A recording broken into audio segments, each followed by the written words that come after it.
Alright, today's read is National Parks Rocky Mountain, and it is a 5.3 on the ZPD scale. Rocky Mountain Majesty. The long jagged spine of the Rocky Mountains stretches from Alaska all the way to New Mexico. Nestled within its range in northern Colorado lies Rocky Mountain National Park. At 415 square miles, it is far from the United States' largest protected area. However, it is one of the most visited. It is packed with rivers, lakes, wildlife, hiking trails, and breathtaking views. It's easy to see why Rocky, as the park is known, is so popular. Molding the mountains. The Rockies are not one continuous mountain range. They are actually a series of many smaller ranges that run together. Rocky Mountain National Park is part of the Front Range. This range extends from southern Wyoming south into Colorado. This stretch of mountains has been developing for roughly 2 billion years. That's how long ago changes began to happen within Earth's crust, which is made up of large pieces called tectonic plates. In what is now the western United States, the edge of one plate has been slowly moving under the edge of another all this time. This forces the land above it up into mountains. As forces beneath Earth's surface push upward, wind and water fight back. At least 2 mountain ranges rose in the west before today's Rockies. Erosion shrank these mountains into low hills and valleys. The range we see today first formed about 70 million years ago. Some of its mountains are more than 14,000 feet high. Erosion has left its mark here too. Even some of the highest elevations have been smoothed into gentle slopes. Frozen glaciers have moved steadily down the mountains. As they travel, they carve streams, rivers, lakes, and other shapes into the land. The park has both steep climbs and gently sloping trails. High up are low plants and open sky. Farther down lies dense forests and wide meadows, and down the middle lies the Continental Divide, which runs along the Rockies. On one side of this imaginary line dividing North America, all rivers flow west to the Pacific Ocean. On the other, rivers flow east towards the Atlantic Ocean.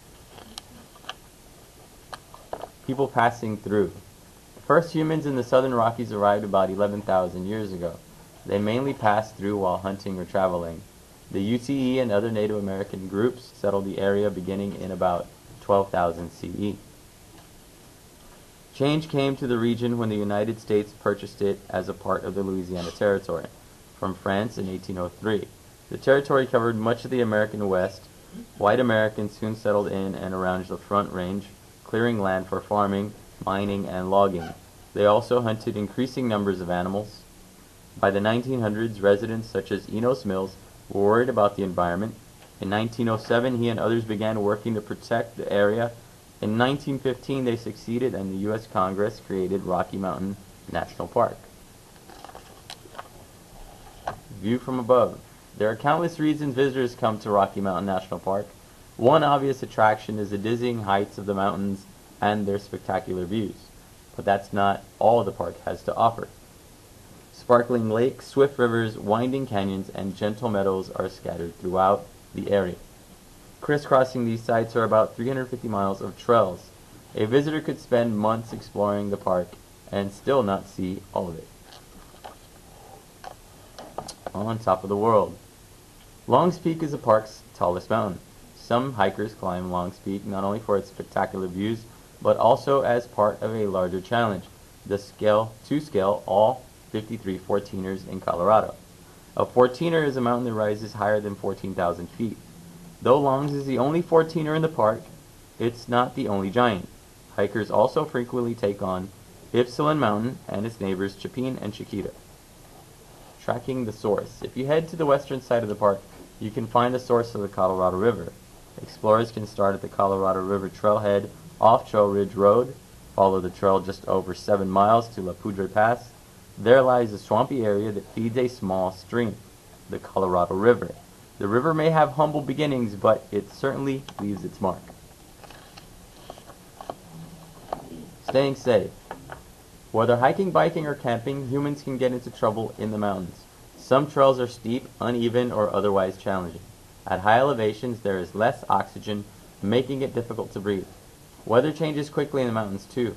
Temperatures can plummet, and precipitation and wind can make it difficult for climbers to see or keep their footing. Some people are inexperienced or unprepared for the challenges of this environment. Adventurers may become lost or injured, suffer hypothermia, or become sick from the high elevations. The park has rules and recommendations to keep people safe. For example, never go close to a wild animal. Cars, bikes, and other vehicles must stay on roads.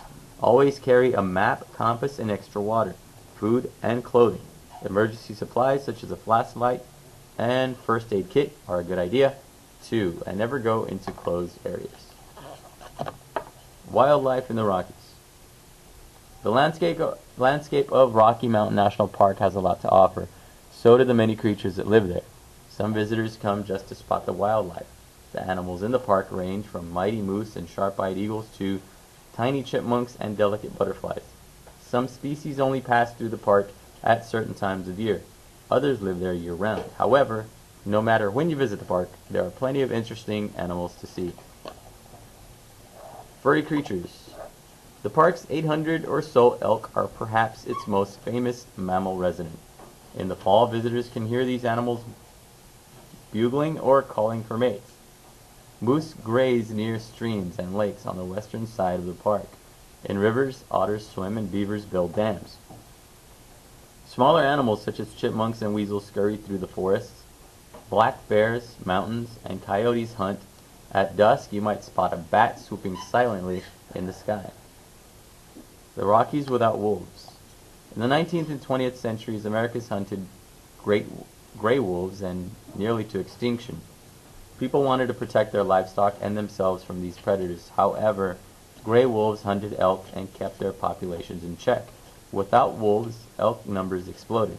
They ate more grass, limiting food for other animals. Today, rangers and qualified volunteers kill a controlled number of elk in the park. Some people argue that wolves should be reintroduced instead. However, officials believe that Rocky is too small. Without too many people living nearby, this could lead to wolf-human conflicts. Flying creatures. Bird watchers can keep busy in Rocky. Grebes, geese, sandpiper, snipes, and other migrating birds pass through. Jays, woodpeckers, nutcrackers, and many other birds live there all year. Large predatory birds such as golden eagles and turkey vultures soar high, looking for their next meal. Visitors can also spot wild turkeys strolling through the park. Birds share the skies with a dizzying range of insects. More than 140 types of butterflies are found in the park.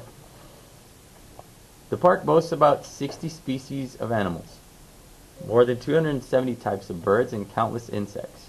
Reptiles and amphibians, however, are not so diverse. Temperatures are often too low for these cold-blooded animals. Only 4 species of amphibians live in the park. All of them have worryingly low populations. 1, the boreal toad, is officially endangered in the area. The park claims only 2 reptile species, the garter snake and the eastern fence lizard.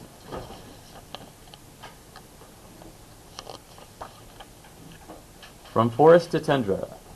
Rocky Mountain National Park's rugged range of elevations does not just create beautiful views, it also creates a set of very different ecosystems. The park's lowest elevations enjoy a temperate climate. However, the environment changes in higher areas. Temperatures drop and winds become more powerful. Across these regions, visitors can find a huge range of plant life. Each species is specially suited to its home. Montane. In the park's lowest elevations, visitors explore montane forests and meadows. These regions are dry and rocky with warm summers and mild winters. Giant Ponderosa pines, the park's tallest trees, are common, so are other evergreens included lodgepole, pines, and Douglas firs. These trees don't grow very densely. Meadows are wide open spaces with a variety of grasses and wildflowers. Low shrubs such as juniper and cinquefoil grow in meadows too. Subalpine forest. Above about 9,000 feet, the climate cools and becomes wetter. This subalpine forest supports pines, spruces, and firs that grow closer together than in montane areas. In spring, pelled wildflowers such as arnica and columbine blanket the ground. In the region's upper limits, winds are incredibly strong. Flag trees have branches only on one side, where winds don't tear them off. Winds damage any twigs or branches that grow against the wind's direction. Alpine Tundra. Above 11,000 feet at the tree line or timber line, trees can no longer grow. Here lies the tundra. The sun beats down and winds reach up to 100 miles per hour. Temperatures stay low and little rain falls. Only short plants, able to escape the wind and keep close to the warm soil, live here. Their stems and leaves may have a waxy coating or tiny hairs. These protect them from the sun's harsh rays and keep in heat and moisture. Despite the harsh environment, the tundra is filled with beauty. Short grasses, mosses, and herbs are abundant. Wildflowers of red, purple, white, and yellow carpet the landscape. Some of these flowers spend their entire lifetime preparing to bloom. The old man of the mountain is a sunflower that spends years collecting energy in its roots. When it has stored enough, its bright yellow flowers bloom, but only once. Then the plant dies. Trouble in the park. Rocky Mountain National Park is among the most beautiful places in the United States. Rangers work hard every day to protect what makes it special. Sometimes this is a difficult task. The millions of people who visit every year create stress on the environment they are coming to enjoy. Some issues have long-reaching, possibly permanent effects. People problems. The park's plants and animals suffer because of humans. Visitors trample plants, bother animals, and wear down trails. Bears and other wildlife can begin to rely on human food, breaking into tents, cars, or coolers where they smell it. In addition, cars sometimes hit animals trying to cross roadways. Some animals even lose their natural fear of humans, no longer scared to get close. They may threaten or even attack people. These animals must sometimes be destroyed. A day in the life of a ranger. The National Park Service employs rangers in parks all over the country. Rangers are officers who protect the park and its visitors. Rangers spend a lot of their time outside. They see if trails need upkeep. They make sure visitors follow the rules designed to keep them safe and to protect the land and animals. They track the weather and other potential hazards and post warnings. Rangers also act as educators, talking with tour groups or visiting schools, and if a visitor is sick, lost, or injured, rangers are often the first responders who come to the rescue. Too much to handle. Some threats from human activities such as air pollution and light pollution are larger than the individuals who visit Rocky. Global climate change is one of these.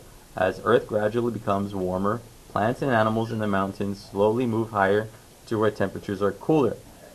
But there is only so far they can go. Eventually, they will be unable to find a climate in which they can survive.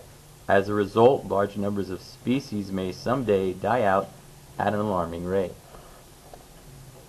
People can help though. If you visit Rocky or another park, follow the rules and take care to leave no trace of your visit. Help fight climate change by fighting air pollution. Try using less electricity. Look for climate-friendly energy sources such as solar power. Bike or walk instead of driving whenever possible. You can also try sharing rides with friends. With some thought and effort, we can all help care for the environment. Rocky and all our national parks will benefit.